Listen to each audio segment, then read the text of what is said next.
কি কর কত ব্যস্ত লাগছে আমিও মনে হয় তুমিও মনে হয় শুনে বকে না রসুল যেহেতু জীবিত আছে চলো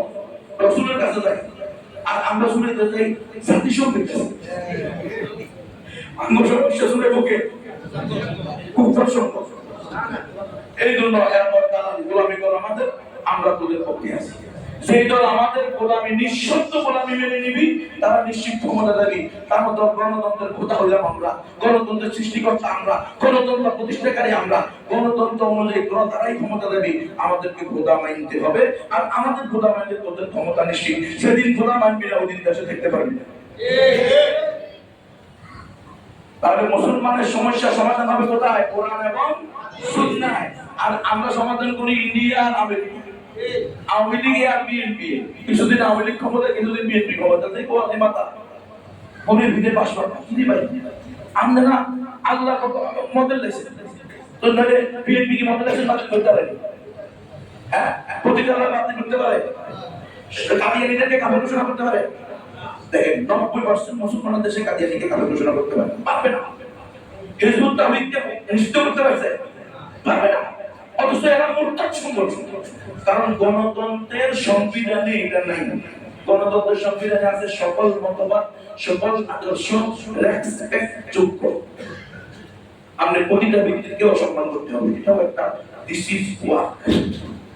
এটাও একটা কাজ তাকে আপনি প্রতিটা বলবেন না বেশি বলবেন না তাকে বলবেন সম্মানিতা শ্রমিকা হ্যাঁ মানে বিশেষ করে আপনারা ওই দেখেন নারীবাদীরা গেছে না প্রধান উপদেষ্টার কাছে যে আমাদের প্রতিটা ব্যক্তিকে শ্রমিকেরকে দিতে হবে মর্যাদা দিতে হবে ইন্না লিল্লাহি ওয়া ইন্না ইলাইহি রাজিউন ও মুসলমান এই মুসলমান আল্লাহর গোলামেরা আপনি যদি প্রতিটা ব্যক্তির অনুমোদন দেন ঈমান থাকবে না তো রাষ্ট্রে প্রত্যেক অনুমোদন আছে না নাই কথা বলে একটা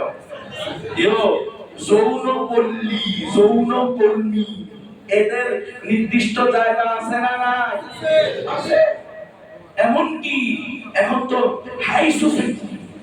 গুলশান বনানী ধানমন্ডি উত্তরা এখানে গলিতে গলিতে বিভিন্ন ক্লাব বাইরেছে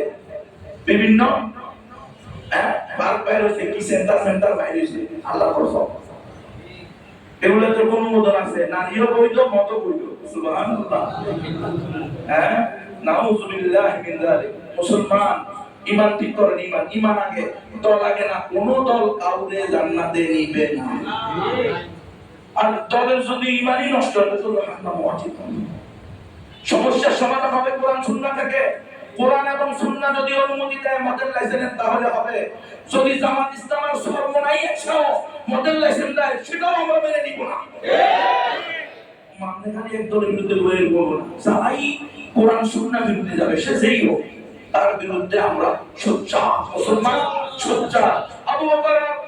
হুযায়ফা রাদিয়াল্লাহু তাআলা দৌড়ে গেলেন রাসূলুল্লাহ সাল্লাল্লাহু আলাইহি ওয়াসাল্লামের দরবারে আল্লাহ রাসূল তো কি রে ভাই তোমাদের কি হইছে তোমাদের তো ফেরেশানি দেখতেছে বলে ইয়া রাসূলুল্লাহ আমরা তো মুনাফিক হয়ে গেছি কি তোমরা কেমনে মনে হলো আল্লাহ রাসূল আপনার দরবারে থাকলে আমাদের দিনের অবস্থা একরকম আবার বাজারে খেতে ঘাটে গেলে তো এটাই তো মুনাফিক তখন রাসূল সাল্লাল্লাহু আলাইহি ওয়াসাল্লাম ঘোষণা করেন মুসলমান রাসূল সাল্লাল্লাহু আলাইহি ওয়াসাল্লাম বলতেছেন লাউ কুনতুম তাদুমুনা আলা মা তাকুনুনা ইনদি হে আমার সাহাবীগণ তোমরা যদি আমার কাছে থাকা অবস্থায় তোমাদের দিলের যে অবস্থা থাকে এই অবস্থা তোমাদের বাড়িতে খেতে ঘরে রাখতে পারতা লা সাফাহাতকুমুল মালাইকাতু আলা ফুরুশিকুম ওয়া দুরুকিকুম আয় আমার সাহাবীরা যদি এই অবস্থায় তোমার দিল তোমরা রাখতে পারতা তাহলে রাস্তায় ঘাটে বিছনায় গিয়ে ফেরেশতারা তোমাদের সাথে মুসাফা করতে পারত সুবহানাল্লাহ ওয়ালাকিন ইয়া হুযায়ফা তিলকা সাআতান ওয়া সাআতান হে হুযায়ফা এটা এক সময় আর ওটা আরেক সময় তাহলে হকপন্থী উলামায়ে কেরাম যারা পেটের দাম দেয় পকেটের দাম দেয় পিঠ বাঁচাইয়া কথা বলে না কি বলছি পেটের দান্দা পকেটের দান্দা আর পিঠ বাঁচা পেটও বলুক পকেটও বলুক পিঠও সেবে থাকুক এই চিন্তা করে তারা কথা বলে না আল্লাহ দিন ঠিক থাকুক রাসূলের ইজ্জতের উপরে কোনো আঁচ থাকতে এমন লোকদেরকে হক্কানি আলেম বলে রব্বানি আলেম বলে স্ত্রী বিধবা হবে, সন্তান এতিম হবে, বাপ মায়ের উপর খালি হবে, রাষ্ট্র অবাঞ্ছিত ঘোষণা করবে, খুন হবে, ফাঁসিতে ঝুলবে, তবু আল্লাহ রাসূলের ইজ্জত এতটুকু নষ্ট হতে দেওয়া হবে না।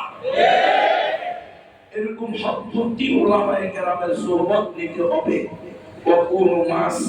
সাদিকিন, তাহলে আমাদের ঈমানের পাওয়ার করবে। আল্লাহ তাআলা এই সমস্ত উলামায়ে কেরামের সোহবতে আসার কারণে আমার ঈমানকে আল্লাহ তাআলা মজবুত করে দেন, আমাদের সকলের ঈমানকে আল্লাহ তাআলা মজবুত করে দেন। আমি আপনাদের সামনে কোরআনের আয়াত পড়েছি, যে কোরআনের মধ্যে আল্লাহ